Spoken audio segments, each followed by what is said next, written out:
সকালের যে 6টি অভ্যাস আপনার জীবনটাই বদলে দেবে। নাম্বার 1, সকালে আপনার বিছানা গুছানোর অভ্যাস সারাদিন সংগঠিত রাখতে সাহায্য করবে। জেনে অবাক হবেন, সকালে বিছানা গুছালে আপনার গোটা দিনটাও গুছানো হবে। নাম্বার 2, সকালে খালি পেটে 1 গ্লাস জল পান করলে শরীর থেকে সব ধরনের টক্সিন বের হয়ে যায়। নাম্বার 3, বিজ্ঞান বলছে সকালে শরীর চর্চা কিংবা শারীরিক পরিশ্রম যেটাই হোক না কেন তা করলে শরীর থেকে সুখী হরমোন নিঃসৃত করতে সহায়তা করে। নাম্বার 4, সারাদিন কি কি কাজ করবেন তার একটা তালিকা তৈরি করে নেওয়ার অভ্যাস তৈরি করুন। এতে আপনার সময় যেমন বাঁচবে তেমনি সময় মতো কাজটাও করতে পারবেন। নাম্বার 5, সকালে ঘুম থেকে উঠেই ফোন হাত দেবেন না।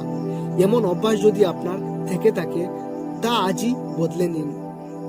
নাম্বার 6, সকালে ব্রেকফাস্ট করার সাথে দিনটাও ভালো যাওয়ার সম্পর্ক আছে, তাই সকালে খালি পেটে ঘর থেকে বের হওয়া উচিত নয়।